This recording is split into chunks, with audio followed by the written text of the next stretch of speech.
Hey, what are you doing? Nothing much, just debating about ordering food. I don't really feel like cooking. Well, then order some food. Well, I can't. I have to save money. Okay, then go make something. Ugh, fine. I'll call you back when I'm done, okay?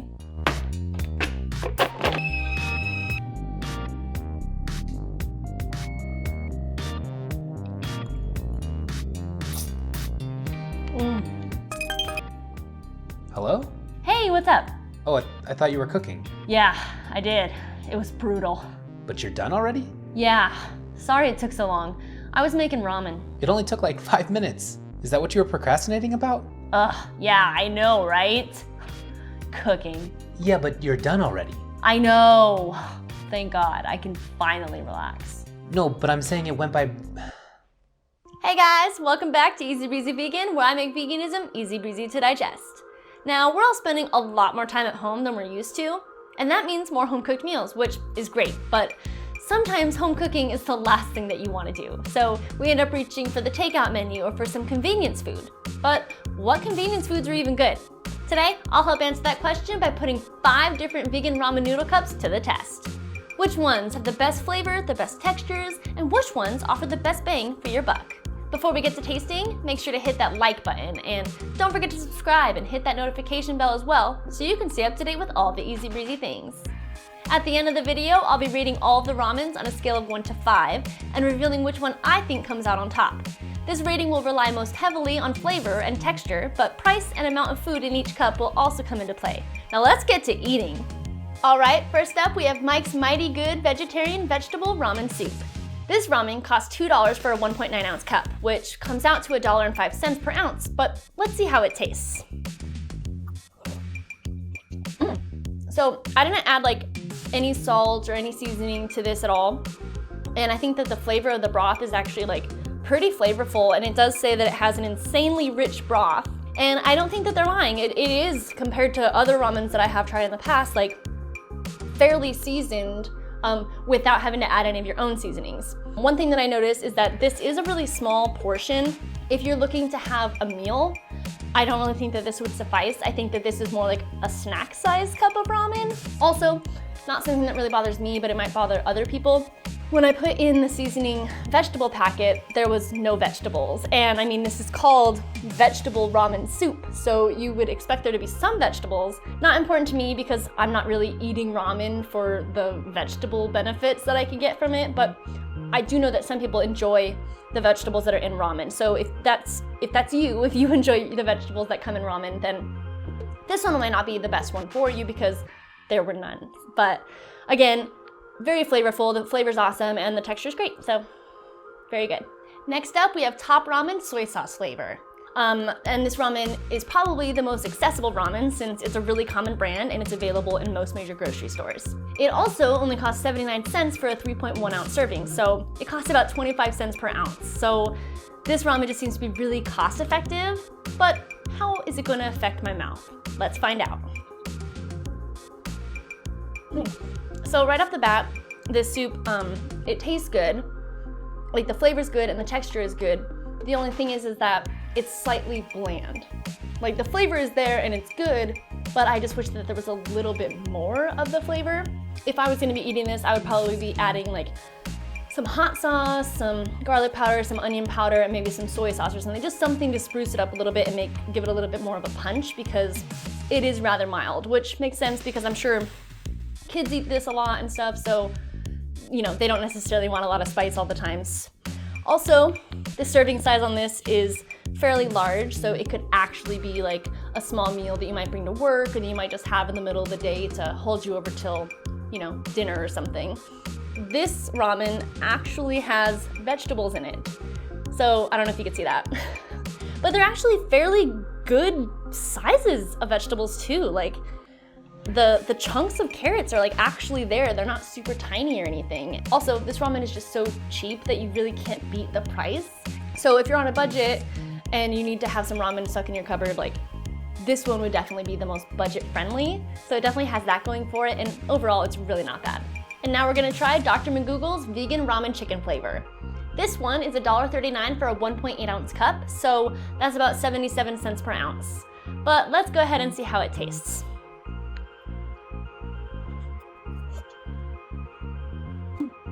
This ramen tastes like typical ramen chicken flavor.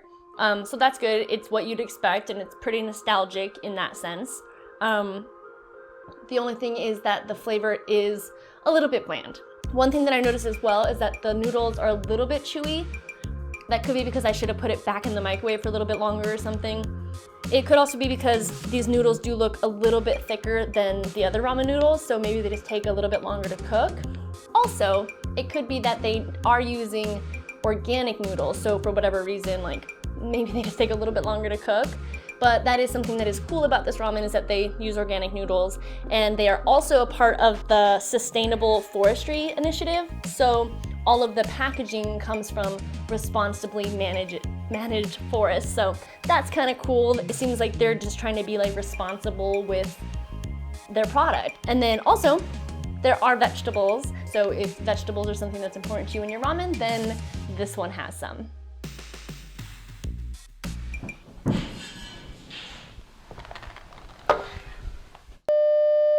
Next, we're gonna try Ocean's Halo plant-based vegan chicken instant noodle soup. This soup costs $3.99 for a 4.02 ounce cup, which comes out to 99 cents per ounce. So although it is the most expensive cup of ramen overall, it's not the most expensive for like per ounce. Also, it is the largest serving of ramen. I mean, just like, look at this. It's so much ramen. So this ramen could actually be a meal. There are quite a bit of vegetables in here. So for you veggie snobs, like this one's got some veggies. But let's go ahead and see how it tastes. So yeah, this ramen has like a good texture and a good flavor. The only thing, which I think is just common with ramens apparently, is that it is a little bit bland, which isn't a big deal at all because the flavor is good, so it's really easy to doctor up. It's huge, it's got veggies in it, the taste is good, the texture is good. Overall, it's a good cup of ramen. Oh, also though, I did want to mention that the cup and the packaging that this ramen comes in is actually made from plant fiber, so I thought that was kind of cool because I do like when companies try to be responsible with their products. And the last ramen we're gonna try today is One Culture Foods Japanese Miso Ramen. This ramen costs $3.89 for 3.7 ounces, which is about 1.05 per ounce.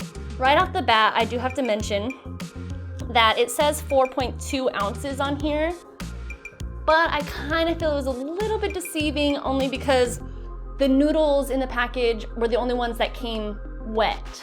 So they had some water weight to the packaging. All the other ones, the noodles came really dry, so it was, the weights were a little bit more comparable. In all reality, you just really don't get very many noodles in this package. But let's go ahead and see how it tastes. So my initial taste test is that the flavor is pretty good, but the texture of the noodles is like a little chewy because the noodles are a lot, I don't know if you can see that, but they're like really thick compared to other ramen noodles. I like thin noodles, so it's not really my cup of tea, but if you like thick noodles, then yeah, baby. So yeah, the flavor of this soup is pretty good, and once you get used to the texture of the noodles and that's what you're expecting, then it's not so bad. But it is a little bit different than like traditional ramen that you might just get in packages, and maybe that's because it is miso ramen, so it might just have that special flavor. This ramen does not have any vegetables in it. The portion size is pretty small. The texture isn't very comparable to ramen only because the noodles are so thick. But overall, yeah, like it's a good ramen. So that was super delicious and a ton of fun, and honestly, it was a lot harder than I thought it was gonna be to pick a winner, but I was finally able to do so after some careful deliberation. Overall, I wasn't able to just pick a ramen based off of like any individual characteristic, like, oh, this one had the best flavor, or this one was the cheapest, or anything like that. I had to look at best overall score for all of the ramens because honestly, each of these ramens had something going on that I liked. They were all super good and I highly recommend any of them. I eventually just was like, okay, which one in general got the highest score overall? And which one would I be the most likely to buy again and keep in my own cupboard? And the winner for that ramen would be Ocean's Halo Ramen. I gave Ocean's Halo a 5 out of 5 because it had the best portion size, it contained lots of veggies, it had a good flavor, although it could have used a little bit more seasoning, and it had a good texture. The next highest scoring ramen was Top Ramen soy sauce flavor. I gave Top Ramen a 4.5 out of 5 because it had a good flavor, although slightly bland. But this was the most cost-effective ramen out of all of the ramens, so you really get the most bang for your buck.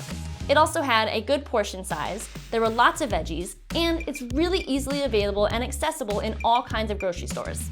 I gave Mike's Mighty Good Ramen a 4 out of 5 because overall, this ramen had the best flavor out of all of the ramens. But it had a small portion size and there were no veggies. I gave Dr. McDougall's ramen a 4 out of 5 because it had a good flavor, although slightly bland. It had a small portion size, there were veggies, the noodles were a little bit chewy, but I did like that they used non-GMO and organic ingredients. I gave One Culture Foods a 3 out of 5.